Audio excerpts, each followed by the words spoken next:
Today we are doing an unboxing, swatching, and testing of White Knight's Granulating Watercolor set. This is the 12 full pan set in a travel portable palette. I also have some ideas that I would like to do a page in Vibrant Wilds. I want to color this background with one of the granulating colors, and I also want to do something in Bout de Pause. This scene, I did use the Kuratake Granulating Watercolors in the back. There are timestamps below if you want to skip around to different portions of the video.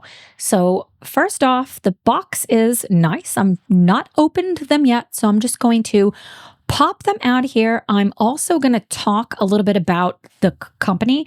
I do have my Sarah Renee Clark Swatch Decks cards, but you're going to see that I'm not really going to do them in the best way. It does come with a swatch card, which is really handy. And I'm going to tell you here, like I should be swatching them out on there. And of course I didn't.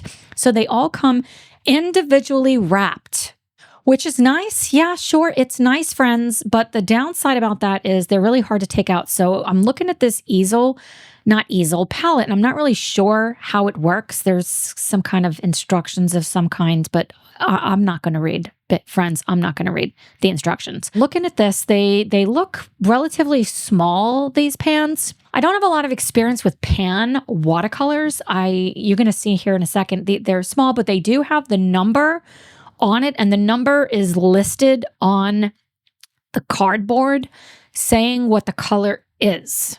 I do think it can be somewhat problematic to have them listed like this with just a number, but we'll see. I have to get these all out of here, and they're kind of they're wedged in pretty tight, which is good, but maybe not good. So I sped it up to not bore you to death, and I'm going to put the numbers towards the front so I don't get tripped up with what I'm swatching out. This palette, it does snap shut. I found it a little bit hard to open. Their website says there's 2 different mixing trays. I don't know where the second one is, but see, it's not going to lay flat. I don't know how I feel. I don't know how I feel about that. So I'm kind of putting 2 colors per line, which was definitely not preferred. When I'm swatching out colors like this, granulating colors, I really like to do it both on dry paper and wet paper. So stay tuned to see how I'm going to navigate that. So the colors that are in here are violet shadows, dark blue shadows, green shadows, sky blue shadows, taiga mist, aquamarine mist, hematite mist, cobalt mist, lilac mist, gray pink mist, and violet mist. That is a mouthful. Not seeing any pigment information on here. The more I am getting into watercolor, the more, well, not just watercolor, any paint for that matter, I want to know what the pigment is. That being said, this set was relatively inexpensive when I purchased it. I believe it was about $41.99. I did use my own money. They did get 4.7 stars out of 5, and there's 215 ratings. They also have other sets of colors. They do say that this set is suitable for professional artists, students, and hobbyists. And they say that they are vibrant, light, fast colors. That this set is designed for easy transport. You could take your watercolor painting set with you wherever the inspiration strikes. And really, again, boasting about these 2 mixing trays. So I don't know, the jury is still out on that, but swatching out these colors, what I was doing was kind of doing it on wet paper and dropping it in, and then just putting the color next to it on dry paper. You do get a different effect from that. It's noticeably different, and I recommend doing this for yourself to see what is your preferred method. I am a fan of experimenting. The colors are beautiful, and I think I'm leaning towards this one to use in Bout de Pause to get the trees in. It just looks like it's going to be a really great color.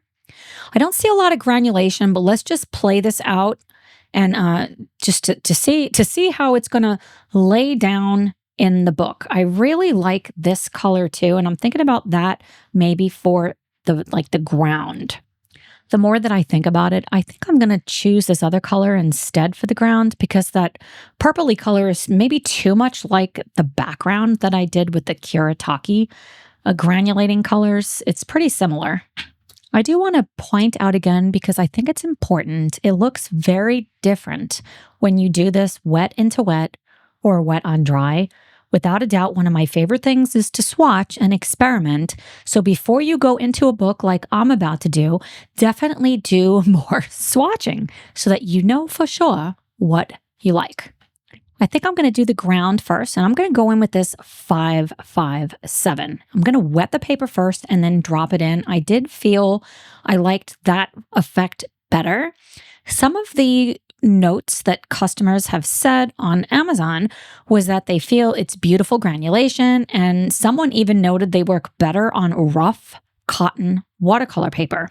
They're easy to activate and re-wet, and customers find them fun to use. Well, of course, I'm doing this in a coloring book. It's definitely not rough 100% cotton watercolor paper. I will say they're laying down really, really nice. I was able to get pretty precise. Not a lot of warping, even though I did go in really heavy with water. So I started out with the one layer, just not really sure what I think about it. So I did decide to add even more, and I'm using so much of the pigment. But if you notice, they're not very granulating. If you look above with the background in the sky, that's one of the Kuratake granulating colors. It could be user error. Maybe I applied them differently. Maybe I mixed them up more. I'm not sure. But the paper handled it great. I do find Diane Dufour's books to do splendidly with water mediums. I think the page is looking super cute. So now to Vibrant Wilds. I think I'm going to use this green color. I did decide to grab a bigger watercolor brush. This brush is not my favorite. I do have a brush showdown coming soon, so stay tuned in the theater near you for that video to come out. So make sure you are subscribed and have that notification bell on. Using a water brush was not really ideal. I really wanted to put a lot of water down. So you see I'm using this palette, and it worked okay, but once again, it does not lay flat. So I'm going in with a thicker wash, like a wash of the color instead of just straight water.